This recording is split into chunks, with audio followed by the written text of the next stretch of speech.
I can't get him perfect, but tell you what, let me see it for a second.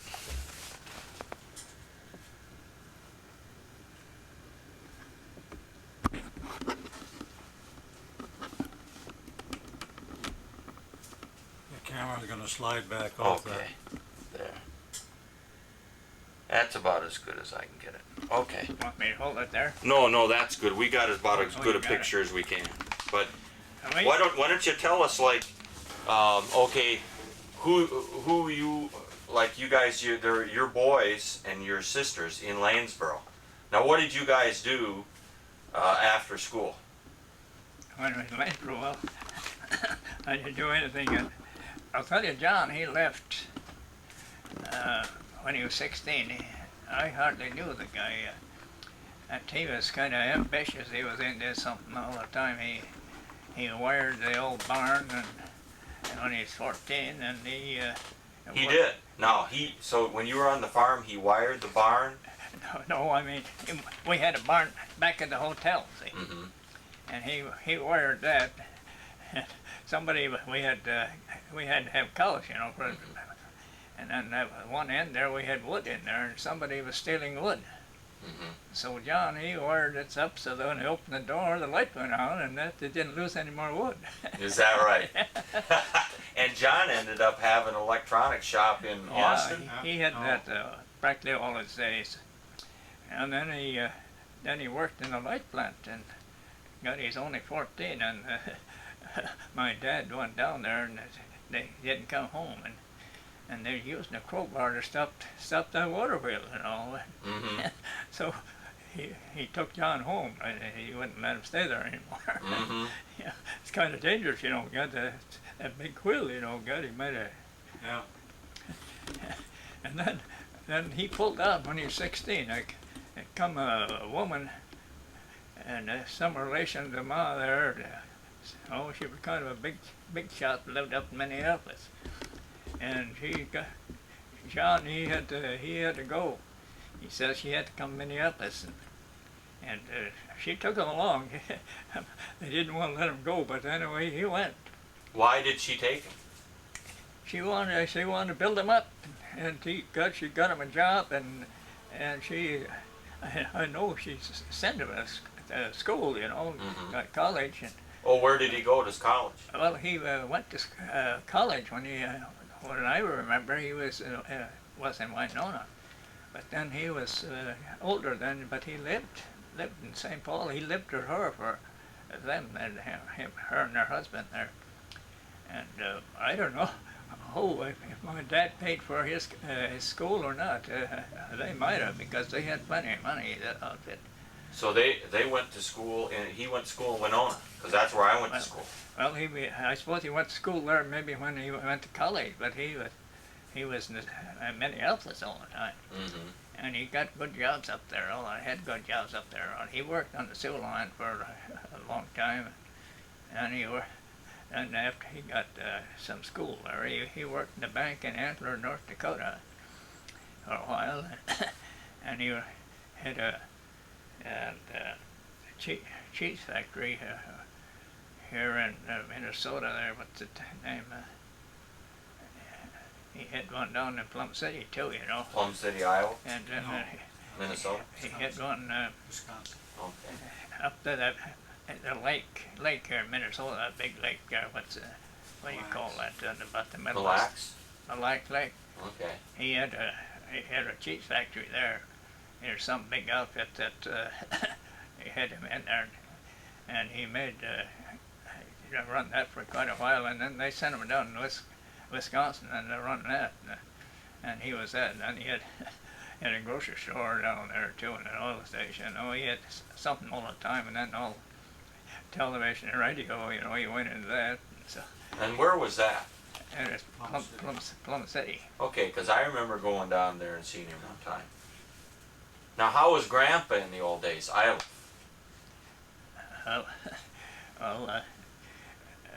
You mean? Who was the wildest of the boys? I suppose it probably Iliff. All right. Now, what did he do that made him the wildest? Oh, he didn't do anything wrong. But, oh, he was pretty human. Now he was at home and what, married grandma when he was what, Yeah, 18 or 19? yeah. And I remember asking grandma one time, and when she was alive, and I said, how did you and grandpa ever get together? And she said that she was living on her home farm and Iliff lived the next farm over or something, and that you know, that's how people got to know one another. If they lived on the next farm, those were the only people he ever saw and stuff. But do you remember him leaving home to get married? When Iliff got married? Mm-hmm. Because you were still, what, 10 years old or I something? remember when he got married in Wyckoff, you know. And old man Woody, he lived in Wyckoff right there by the creamery. You wouldn't know where that was. I don't know if you would either, no. But it's just below, you know, that when you come into the Wyckoff there, it used to be a machine shop, but I don't know what's in there anymore. Just to come in the left side, just to get in the main part of town, and elevator across the street. Mm-hmm. And there's where the Iliff's married folks lived there. And they got married, okay, and when you talk about your relatives that John went to live with, was that your mom's family? That I'll tell you. Well, that woman, I seen her there, and of course, and I didn't never see him again. Well, I was just a real small kid. I wouldn't have known her anyway because I was so young at that time. I was a lot younger than John, you know. And but in 1927, my dad, we went up and we had 80 acres. And we bought 80 acres and from a guy in the cities there, and then we stopped and see that woman. Mm-hmm. But yes, that many years afterwards, you know. Mm-hmm. And she had a daughter there. She was in vaudeville. She called her Signa Nelson. They called her. I don't know. You wouldn't remember her, but she was on the air and so on at that time. Well, there wasn't any television at that time anyway, but radio, you know.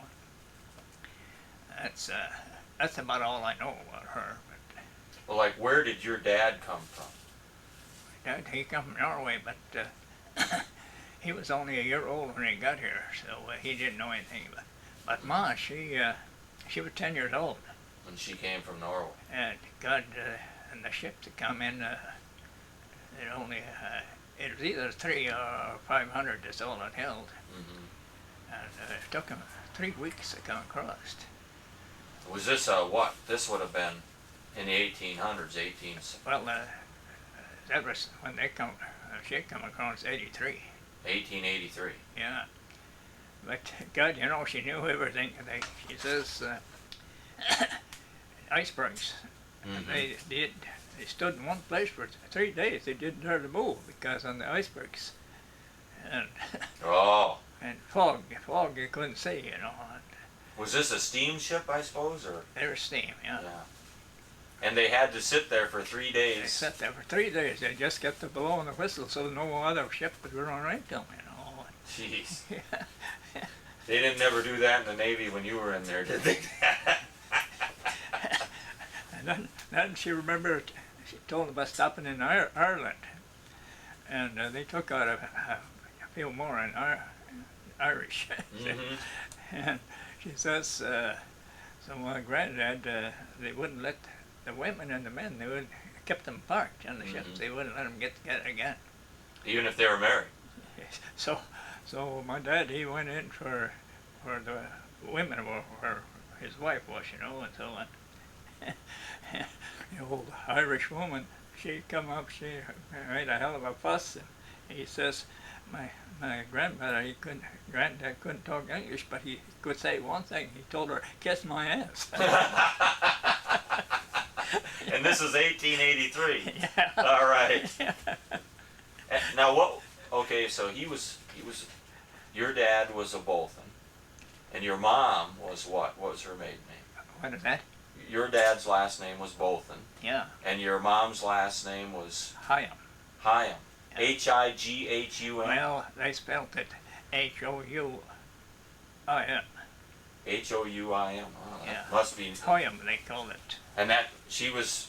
And these were. They got married here in Minnesota somewhere. Yeah, they got married here because he was only a year old when he got here. He had to Where did they get married in Minnesota?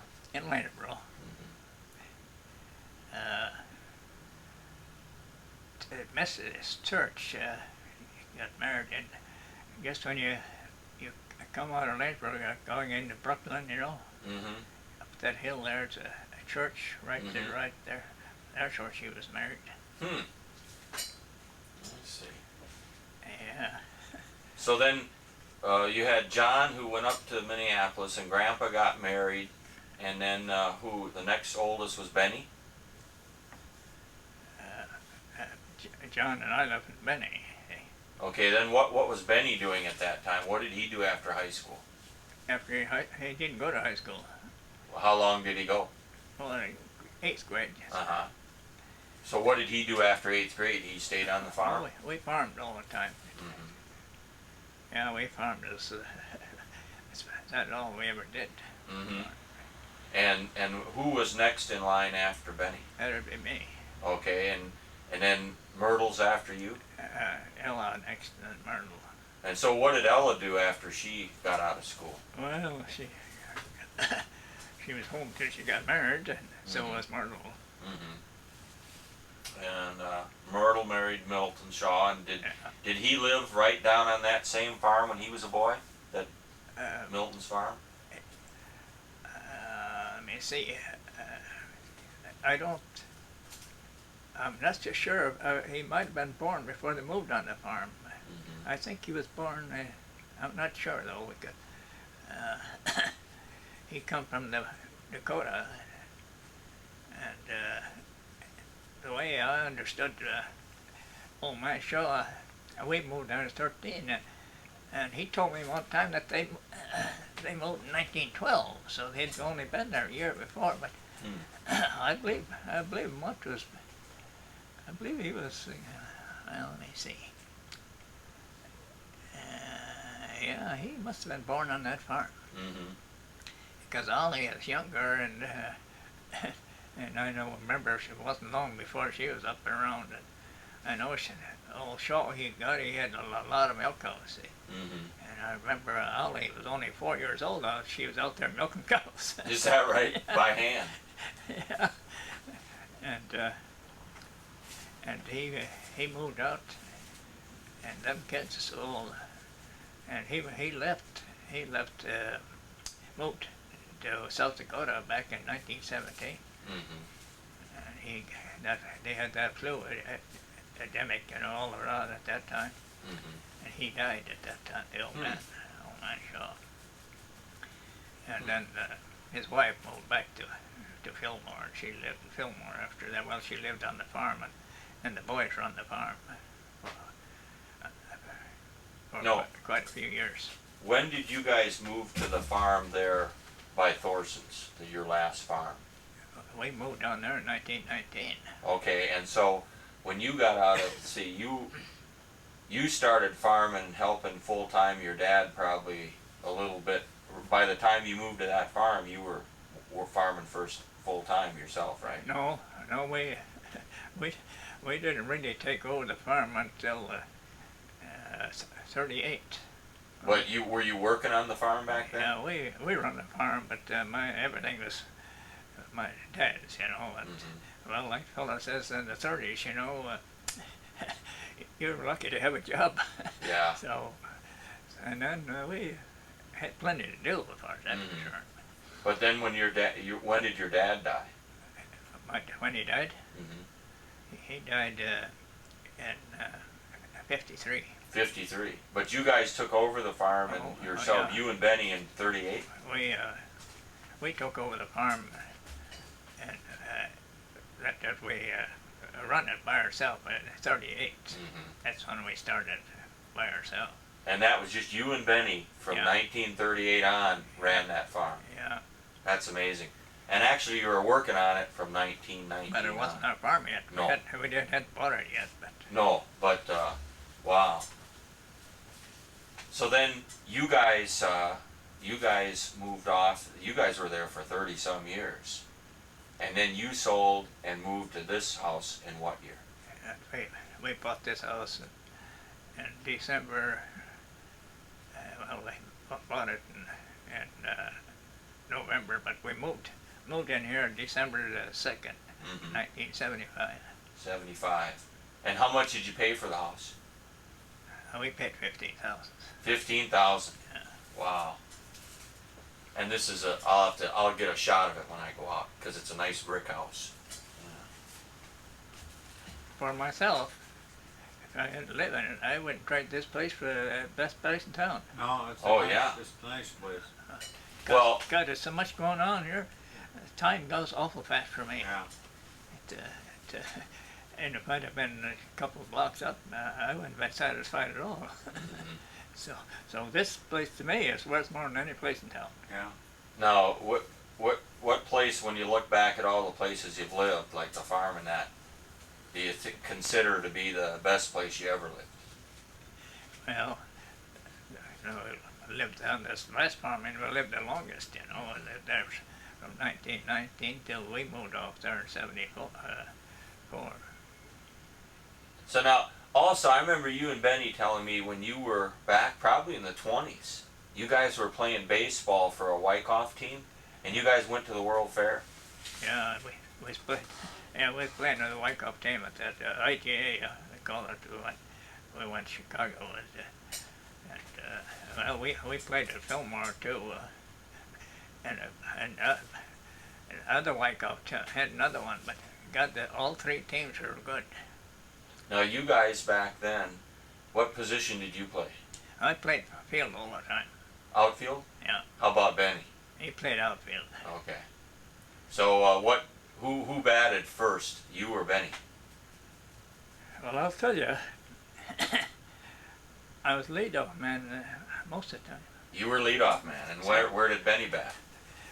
Oh, he was a pretty good batter too. But I think I made more scores. I think he could run just as I could, but I was quicker on the start. Mm-hmm. I used to steal a lot of second bases there. I could steal them right along, and so that's one reason I think I was a leadoff. Now, do you remember what kind of batting averages you had back then?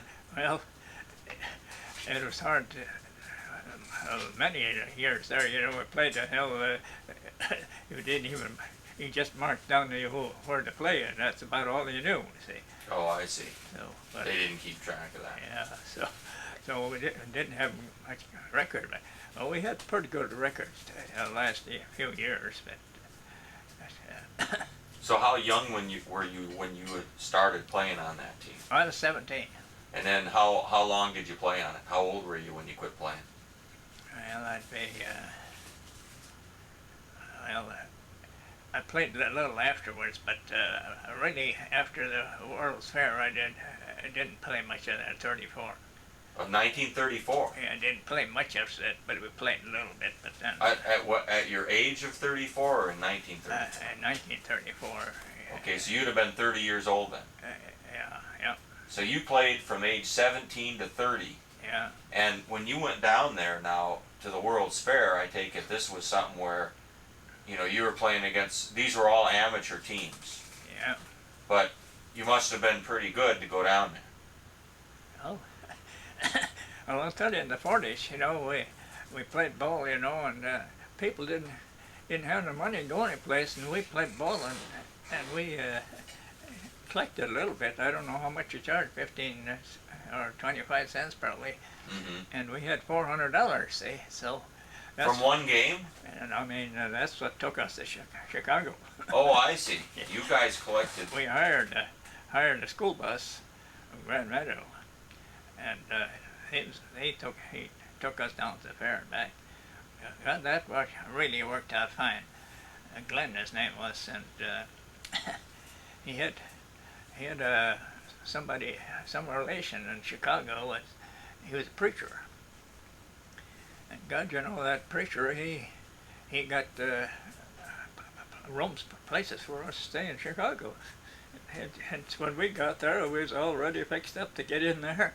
Mm-hmm. We stayed there for about a week, you know, and got that really fixed up. Yeah, you couldn't get any better than that. Oh, yeah, well, I can imagine. But we had to get something, you know, because we didn't have the money to spend. But well, Geechee had plenty of money as far as that concerned. We didn't have to worry really. But nobody else, they didn't have money much amount to anything, you know. Yeah, they had enough to get along. Now, what would you guys do after games? Did you guys have a favorite bar that you guys went to? Well, in Wyckoff, you know, at that time they were all closed up on Sundays. Most of the time it was Sunday games, you know. Oh, I see. But we'd come to Wyckoff and sit on the sidewalk and play the game all over again. But if there was no bars open, somebody would have had to buy a keg the day before or something? Well, I don't think there was any. We didn't do much drinking on Sundays anyway. You couldn't do much drinking on Sundays in those days. But you know, Geechee at the grocery store, you know, and God, we come in there, you know, and God, most of everything is closed, you know, and he says they eat up everything you got here. They wouldn't have anything for Monday morning. Oh, so you could raid the meat pantry and all that stuff. Huh?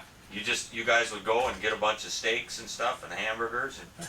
Well, but usually what we'd get was cold meat, you know. Mm-hmm. And I suppose we had sandwiches, maybe made sandwich crackers and, you know, and stuff like that. So what did you guys do then when you weren't playing ball, like Friday night and Saturday night? Oh, most of the time, Saturday night was a big day to go to town. Okay.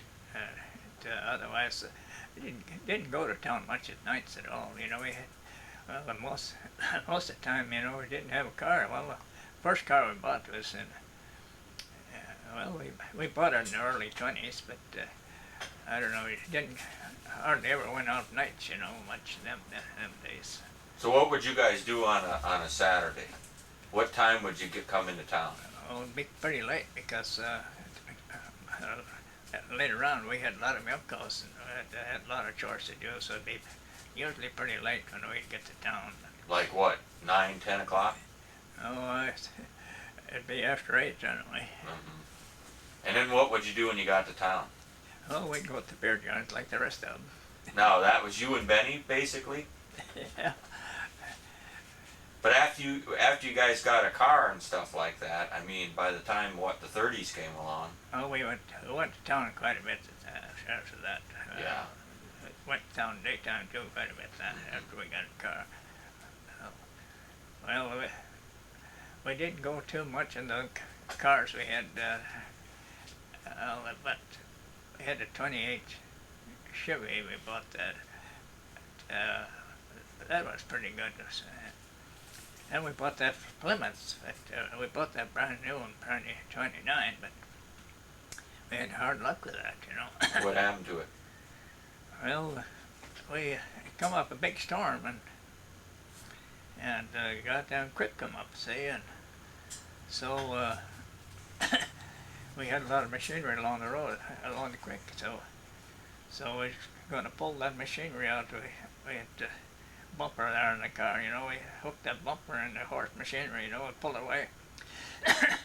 And we didn't get all the machinery out of the way either.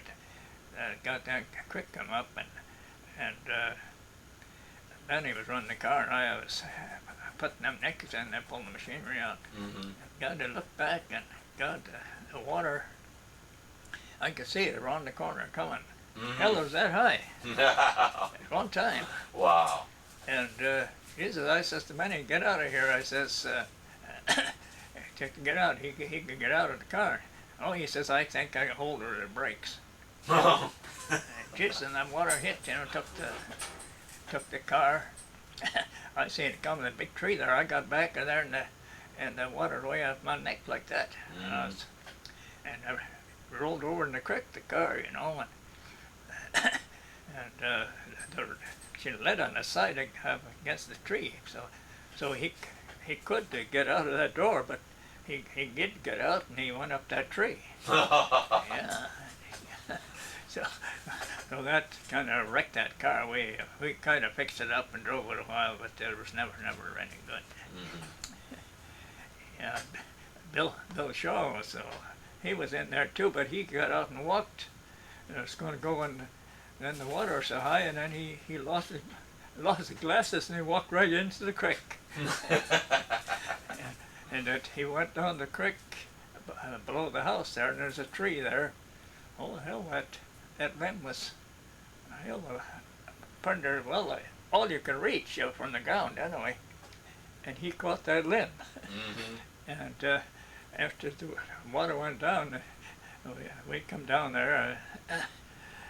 I come down there. I don't think Benny did, but I come down there and tried to get him on a tree, and I had a hell of a time to get him on the tree after the water was down.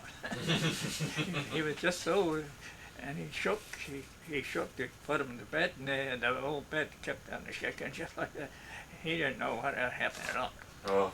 And Benny, he was in that tree, and machine shed there, I had a rope in there, and I throwed him a rope, and he put that on him, and I made a little mistake there. When he hit the creek, I was going to pull him out, I should have let him float. He broke a couple of ribs when he hit the bank. Oh, no. Yeah. Did he ever forgive you for doing that? Well, he'd hit the bank anyway, but I think I helped a little bit because I was going to pull him.